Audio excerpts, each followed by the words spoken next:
Hello दोस्तों, स्वागत है सिंपल एजुकेशन चैनल में। दोस्तों, आज के इस वीडियो में हम स्क्वायर रूट के इस सवाल को हल करेंगे। यह सवाल इम्पोर्टेंट है और कई बार एग्जाम में आ चुके हैं और आते ही हैं। तो इसको हम दोस्तों बिल्कुल ही आसान तरीके से 1 सेकंड या 2 सेकंड में हम हल करना सीख सकते हैं, अगर आपने यह ट्रिक को देखा।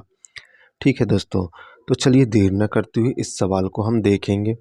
पिछले कुछ एग्ज़ामों से दोस्तों इस तरीके के सवाल आ रहे हैं। इसके बाद भी हम और सवालों को करा देंगे, आप उनको भी जाके देख लीजिएगा।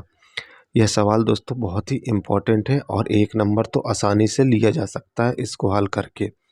ठीक है दोस्तों, आप क्वेश्चन देख रहे हैं, यह ऑप्शन है। ठीक है, अंडर रूट 12 है, फिर एक लाइन से सीरीज चल रही। ठीक है, तो अब इसको क्या करना है, हमको इसमें मान निकालना है कि इसका मान क्या होगा। यहाँ पर दोस्तों हम अंदर देख रहे हैं कि माइनस लगा हुआ है।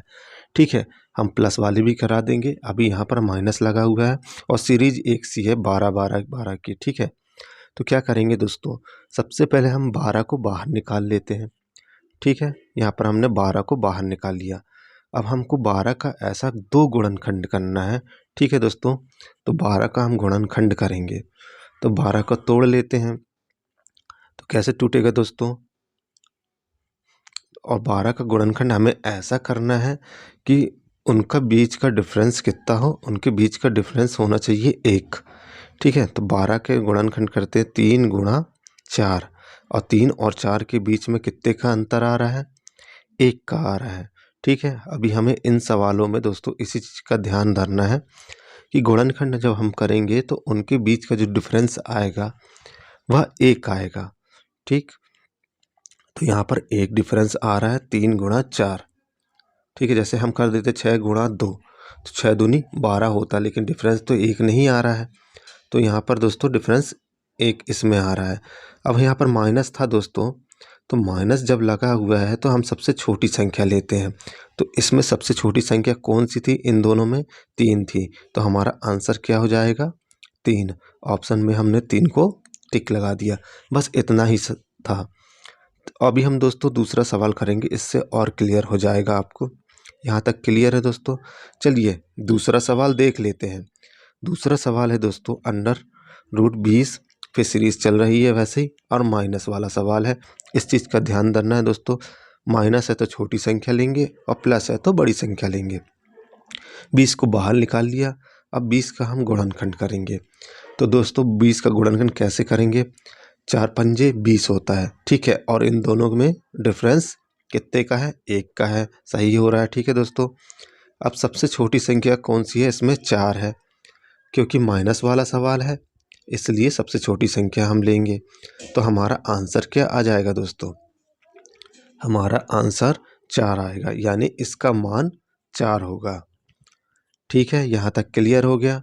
अब आई होप आपको अब इस सवाल में कोई दिक्कत नहीं होगी। और भी हम अभी सवाल करने वाले हैं जो कि अलग अलग संख्याओं के। यहाँ पर तो गुणनखंड इन संख्याओं का हो जा रहा है, लेकिन कुछ सवालों में गुणनखंड नहीं होता है। उनको किस तरीके से हल करेंगे अभी आगे हम और सवालों में देख लेंगे। अब यहाँ पर दोस्तों तीसरा सवाल हमारा है 56 है। ठीक है दोस्तों, अंडर रूट 56 है। अब इसको हम किस तरीके से हल करेंगे चलिए देख लेते हैं। तो 56 को भी हम इस तरीके से 2 गुणनखंड करेंगे और उनका डिफरेंस 1 आना चाहिए। तो 56 का हम गुणनखंड कर लेते हैं तो क्या होगा, 8 ही 7 ही 56। ठीक है दोस्तों, तो 7 गुणा 8 करते हैं और इनका डिफरेंस कितना आ रहा है, 1 आ रहा है।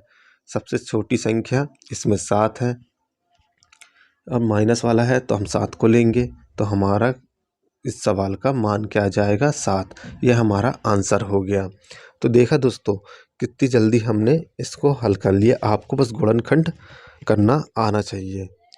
ठीक है दोस्तों, समझ में आ गया यहाँ तक। चलिए अब दूसरा सवाल हम हल करेंगे, जो कि हम प्लस वाला ले लेते हैं। ठीक है, तो यहाँ पर दोस्तों प्लस वाला हमने लिया है, अंदर 14 है। ठीक है दोस्तों, अब प्लस वाला है तो हम प्लस वाले में क्या करेंगे दोस्तों, माइनस वाले में छोटी संख्या लेते थे, अब प्लस वाले में हम बड़ी संख्या को लेंगे। चलिए अब 14 का हम गुणनखंड किस तरीके से कर सकते हैं दोस्तों। मान लीजिए 14 का गुणनखंड नहीं होता है तो 14 अगर प्लस में दिया है, ठीक है दोस्तों, तो क्या करेंगे हम 14 के बाद जो संख्या आती है उनका गुणनखंड करेंगे। ठीक है, चलिए जैसे कि 2 सत्ते 14 होता है, लेकिन इसका डिफरेंस नहीं होता है 1, इनमें भी डिफरेंस काफ़ी ज़्यादा हो जाता है। तो हम क्या करेंगे, 14 का जब हम गुणनखंड निकालते हैं तो 14 के बाद जो संख्या आती है, ठीक है, जैसे कि हम करेंगे 3 गुणा 4, तो 4 3 12 हो जाता है। ठीक है, 4 गुणा 5 करेंगे तो 4 पंजे 20, 4 पंजे 20 हो जाता है।